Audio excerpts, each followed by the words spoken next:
বন্ধুরা, কেমন আছো সবাই? বঙ্গকন্যা চ্যানেলে আপনাদের সবাইকে স্বাগত। আজকে আমি পটল লতি রান্না করব। পটল লতি খুব কচি কচি, দেখো সবুজ, খুবই সুন্দর একটি খাবার যেটা শুকনো ভাত দিয়ে খায়। তো চলো পটল লতি ভালোভাবে কুচি কুচি করে কেটে নিই। এই দেখো বন্ধুরা, আমি পটল লতি ভালোভাবে ধুয়ে কুচি কুচি করে কেটে নিয়েছি। এরপর কড়ার মধ্যে তেল গরম হয়ে যাওয়ার পর পটল লতিগুলো আমি তেলের মধ্যে দিয়ে দিলাম। পরিমাণ মতো লবণ দিয়ে দিলাম এবং পরিমাণ মতো হলুদ দিয়ে দিলাম।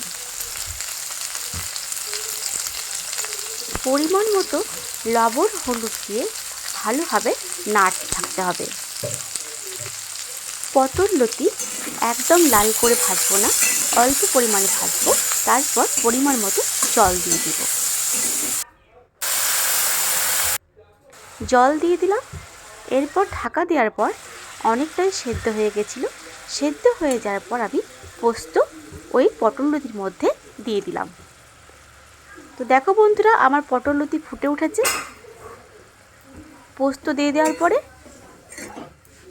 এরপর আমার পটল লতি পোস্ত একেবারে কমপ্লিটের মধ্যে ভালোভাবে নাড়াচাড়া করে নিচ্ছি। এবার অল্প পরিমাণে কাঁচা তেল দিয়ে আমি ভালোভাবে নাড়াচাড়া করে এবার পাত্রের মধ্যে তুলে নেব। খুব সুন্দর একটা কালার এসেছে। এটি শুকনো ভাত দিয়ে খেতে খুব ভালো লাগবে। তোমরা বাড়িতে অবশ্যই ট্রাই করবে এই পটল লতি পোস্ত।